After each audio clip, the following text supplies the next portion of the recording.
জমি নিয়ে ঝামেলার কারণে ভূমি মন্ত্রণালয় অফিসে এসেছে সাদাফ। সাদাফের সামনে চেয়ারে বসা নীলা। 11 বছর পর নীলাকে সামনাসামনি দেখে সাদাফ অবাক হয়ে গেল। তেমনি নীলাও অবাক হলো এত বছর পর সাদাফকে দেখে। নীলা, তুমি? এত বছর পরে তোমাকে দেখতে পাবো বিশ্বাস হচ্ছে না। সাদাফ, তুমি এতদিন কোথায় ছিলে? তোমাকে আমি কত জায়গায় খুঁজেছি। এভাবে অভিমান করে কোথায় হারিয়ে গিয়েছিলে? তোমাকে আজ চোখের সামনে দেখতে পাচ্ছি। এটা কি সত্যি তুমি আমার সামনে আছো? তুমি মনে হয় আমাকে ছাড়া ভালোই ছিলে। আমাকে ভুলে গিয়েছো, তাই না?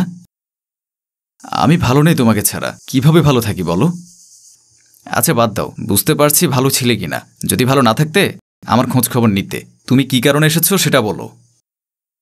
কিভাবে তোমার খোঁজ নেব? তুমি তো আমাকে কসম দিয়েছিলে তোমার সামনে না আসতে। এ বিষয়ে তোমার সাথে পরে কথা হবে। এখন বলো, তোমার হাতে এগুলো কিসের কাগজপত্র? সাদাফ কিছু কাগজপত্র নীলার দিকে এগিয়ে দিল। নীলা কাগজগুলো হাতে নিয়ে দেখে বলল, জমিটা কি তোমাদের? জমিতে একটু সমস্যা আছে, সেটা ঠিক করতে কিছুদিন সময় লাগবে। এখন তো তুমি আছো, আজ চিন্তা নেই, ঠিক করে দিতে পারবে। এই সমস্যাটা নিয়ে ভাইয়া অনেক ঘুরেছে, কিন্তু সমস্যাটা সমাধান করতে পারেনি। আমার উপর তোমার এত বিশ্বাস? তোমার উপর আমার বিশ্বাস সব সময়, কিন্তু তুমি আমাকে বিশ্বাস করনি, তাই তো আমার জীবনটা এমন এলোমেলো। তোমার ছেলে মেয়ে কজন? তাদের কি নাম রেখেছ? বিয়ে করিনি, আর ছেলে মেয়ে? হাসালে। সাদাফের কথা শুনে নীলার বিশ্বাস হচ্ছে না সাদাফ এখনো বিয়ে করেনি। অফিসের কাজের জন্য নীলা ব্যস্ত থাকায় তার বাসার ঠিকানা লিখে সাদাফের দিকে এগিয়ে দিয়ে বলল, শুক্রবারে তুমি আমার বাসায় এসো, তখন বাকি কথা হবে। এখন অফিসের কিছু কাজ আছে, সেগুলো করতে হবে। তোমার বাসায় গেলে তোমার হাজব্যান্ড কিছু বলবে না? যদি জানতে পারে তোমার সাথে আমার রিলেশন ছিল, তোমার সংসারে তো ঝামেলা হতে পারে। নীলা সাদাফের কথার উত্তর না দিয়ে মুচকি হাসল। হাসির কারণ বুঝতে পারল না সাদাফ। অফিস থেকে চলে আসলো বাসায়। নীলা অনেক বছর পর সাদাফকে দেখতে পেয়ে খুবই আনমনে হয়ে বাসায় ফিরল। নীলাকে আনমনে অবস্থায় দেখে নীলার মা হাফসা বেগম জিজ্ঞেস করলেন, কি ব্যাপার, তোকে চিন্তিত দেখাচ্ছে কেন? অফিসে ঝামেলা হয়েছে? না মা, অনেক বছর পর সাদাফকে দেখেছি, সে আজকে আমার অফিসে এসেছিল। তার জন্যই তো নিজের জীবনটা শেষ করে দিলি। এত করে বললাম বিয়ে কর। তোর এক কথা, সাদাফকে ভালোবাসিস, তাকে ছাড়া আর কাউকে বিয়ে করতে পারবি না। সে তো বিয়ে করে সংসারী হয়ে ভালোই আছে, মাঝখান থেকে নিজের জীবনটা নষ্ট করে দিলি। মা, সাদাফ বিয়ে করেনি। সত্যি সাদাফ বিয়ে করেনি? আমার তো বিশ্বাস হচ্ছে না। আমারও বিশ্বাস হতে চাচ্ছে না। তাকে আমি আমার বাসায় আসতে বলেছি, শুক্রবারে হয়তো আসবে। সাদাফ নীলাকে দেখার পর থেকে বারবার নীলার কথা মনে হচ্ছে। সাদাফ একবারের জন্যেও নীলার মুখটা ভুলতে পারছে না। এতটা বছর পরও নীলা আগের মতোই আছে, তার সৌন্দর্য একটুও কমেনি। নীলা আমাকে শুক্রবার দিন যেতে বলেছে। আমি কি যাব তার বাসায়?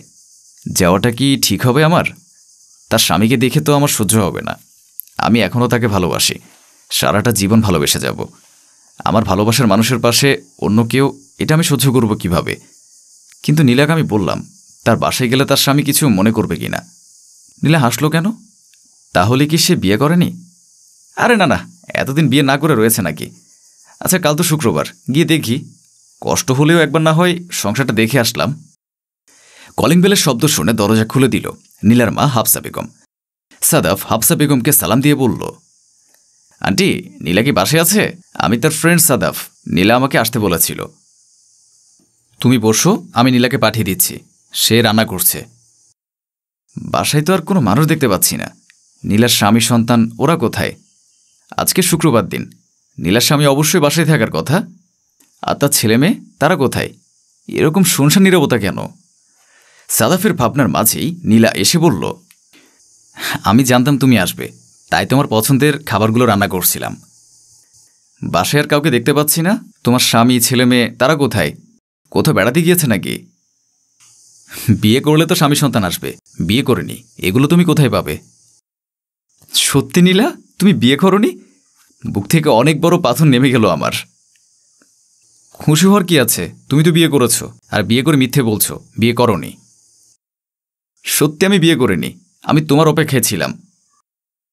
অপেক্ষায় থাকলে এতদিন খবর নিতে, এতটা বছর আমাকে কষ্ট দিতে না। তুমি তো আমাকে কসম দিয়েছিলে তোমার সামনে যদি আমি কখনো আসি তাহলে তোমার মরামুখ দেখব। তোমাকে আমি এতটা ভালোবাসি, তাহলে তোমার কসম আমি কিভাবে না রাখি বলো? আমি তোমাকে অবিশ্বাস করে কসম দিয়েছিলাম, কিন্তু যখন সত্যিটা জানতে পারলাম তখন তোমাকে কত খুঁজেছি, কিন্তু আর পাইনি। তুমি সত্যিটা জানতে পেরেছ? হ্যাঁ, জানতে পেরেছি। তোমাকে ভুল বোঝার 4 বছর পর একটা শপিং মলে সুমনের সাথে দেখা হয়েছিল। সে আমাকে দেখে অনুতপ্ত হয়ে বলল, সেদিন তোমার রুমে সাবিহাকে সে পাঠিয়েছিল। তোমাকে জোর করে নেশা করিয়েছিল সুমন।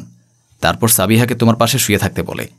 আমার চোখে তোমাকে খারাপ বানানোর জন্য, আমাদের সম্পর্ক নষ্ট করার জন্য সুমনে চক্রান্ত করে। সেদিন যদি তোমাকে বিশ্বাস করতাম, তোমাকে হারিয়ে আমার এতটা বছর কষ্ট পেতে হতো না। আমি তোমাকে কতবার বলেছি আমি নির্দোষ, তুমি আমাকে বিশ্বাস করলে না। আমি জানতাম না সুমন এমন করবে।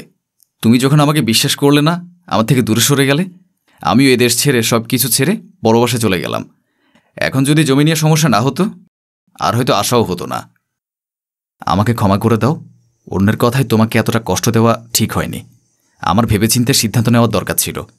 অন্যের কথা শুনে শুধু তোমাকে কষ্ট দেইনি, আমি আমার নিজেকেও কষ্ট দিয়েছি। যা হবার হয়েছে। এখন পুরনো কথা স্মরণ করে কষ্ট পেয়ে কী হবে? আমরা দুজন আবার এক হয়েছি।